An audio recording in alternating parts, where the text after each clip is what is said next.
différentes productions agricoles du territoire, que ce sont le lait, les céréales, les activités équines, ont un lien fort et direct avec la haie. Même si la haie a parfois fait débat et que la modernisation des exploitations agricoles a eu des évolutions sur le parcellaire, des solutions durables existent aujourd'hui pour maintenir et favoriser cette thématique de la haie. Nous devons développer des leviers économiques de valorisation du bois et encourager la reconnaissance des intérêts apportés par la haie au territoire. L'installation de chaufferies bois permet de valoriser le copeau de bois. En effet, une haie, elle a besoin d'entretien, elle a besoin de coupe à blanc pour garder son intérêt économique. Il y a une quinzaine d'années, le département a instauré une dynamique sur le bocage en créant une filière de bois déchiqueté qui permet aujourd'hui effectivement de la valoriser au travers d'une énergie. Ce qu'on souhaite faire à travers des opérations de ce type, de replantation de haies, en partenariat avec nos amis agriculteurs et aussi le parc du Perche qui sponsorise, si je puis dire, ce type d'opération. On souhaite recréer donc des corridors biologiques pour qu'il y ait des connexions qui soient faites entre les différentes haies, entre les différentes zones qui étaient isolées les unes des autres. Et remettre ces zones en connexion donc permettra justement à la biodiversité de s'exprimer.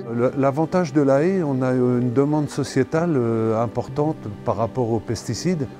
Et l'avantage de la haie, c'est quand on installe une haie en bordure de chemin, par exemple, la haie coupe la dérive des produits phytosanitaires.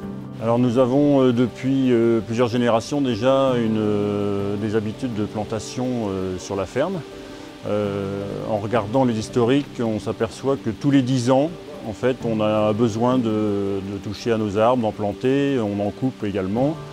Et donc là, jusqu'à maintenant, c'est la première fois que nous allons planter des arbres en plaine. Alors pour cette fois-ci, le parc régional du Perche nous a aidés à financer, nous a permis de trouver les entreprises qui ont fait le travail, et un appui technique aussi sur le choix des arbustes à utiliser. Alors là, c'est essentiellement du local, on a fait local et buissonnant.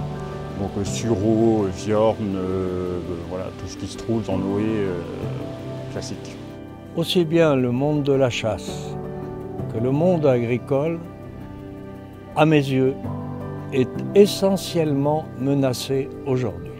Et donc là encore plus que pour la préservation du petit gibier, il y a nécessité, à mes yeux, d'une coopération très forte entre le monde paysan et le monde de la chasse.